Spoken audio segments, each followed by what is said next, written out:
একটা মানুষ যে নামাজ পড়ত না, দোয়া করত না, কিন্তু এক রাতে এমন কিছু ঘটল যা তার পুরো জীবনটাই বদলে দিল। আজকের গল্পটা শেষ পর্যন্ত শুনো, হয়তো এই গল্পটাই তোমার জীবনও বদলে দিতে পারে। রাশেদ একজন সাধারণ ছেলে, ছোটবেলায় খুব ভালো ছিল, মসজিদে যেত, কোরআন পড়ত। কিন্তু বয়স বাড়ার সাথে সাথে সব বদলে গেল।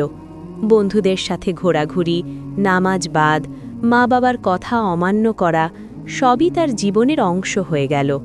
তার মা প্রায়ই বলতেন, বাবা নামাজ পড়ো, আল্লাহকে ভুলে যেও না। কিন্তু রাশেদ হেসে বলতো, সময় হলে পড়ব মা। একদিন হঠাৎ তার বাবা গুরুতর অসুস্থ হয়ে পড়লেন। হাসপাতালের বেডে শুয়ে থাকা বাবাকে দেখে রাশেদের বুক কেঁপে উঠল। ডাক্তার বললেন, সময় খুব কম। সেই রাতেই রাশেদ প্রথমবার একা বসে ভাবতে লাগল, আমি কি করেছি এতদিন। অদ্ভুত সেই রাতে ঘুম আসছিল না। হাসপাতালের করিডরে বসে থাকতে থাকতে হঠাৎ মসজিদ থেকে আজানের শব্দ ভেসে এলো, আল্লাহু আকবার, আল্লাহু আকবার। তার বুকটা কেঁপে উঠল। কতদিন পর এই ডাক শুনে তার মন নরম হয়ে গেল। সে ধীরে ধীরে উঠে দাঁড়াল। জীবনে প্রথমবারের মতো নিজের ইচ্ছায় নামাজ পড়তে গেল। প্রথম সিজদায় গিয়ে হঠাৎ তার চোখ দিয়ে পানি পড়তে লাগল।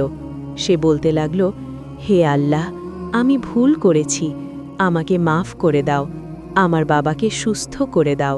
সে কাঁদতে লাগল। এত কান্না সে জীবনে কখনো করেনি। অলৌকিক অনুভূতি। সেই রাতে সে এক অদ্ভুত শান্তি অনুভব করল, যেন তার বুকের ভেতরের সব কষ্ট দূর হয়ে গেছে। তার মনে হল, আল্লাহ আমাকে শুনছেন।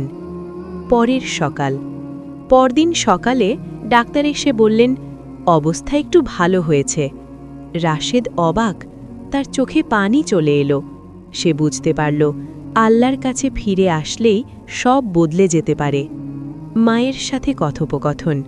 মা তাকে জড়িয়ে ধরে বললেন, দেখেছ বাবা, আল্লাহ কখনো কাউকে নিরাশ করেন না। রাশেদ কাঁদতে কাঁদতে বলল, মা, আমি আর কখনো নামাজ ছাড়ব না। নতুন জীবন। সেদিন থেকে রাশেদের জীবন পুরো বদলে গেল। 5 ওয়াক্ত নামাজ, কোরআন তেলাওয়াত, মা বাবার খেদমত। সে বুঝে গেল, আল্লাহর কাছে ফিরে আসার জন্য কখনো দেরি হয় না। শেষের শিক্ষা।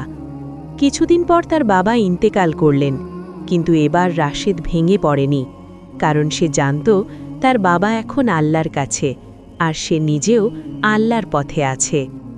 আল্লাহকে ভুলে গেলে জীবন অন্ধকার হয়ে যায়, কিন্তু একবার ফিরে এলে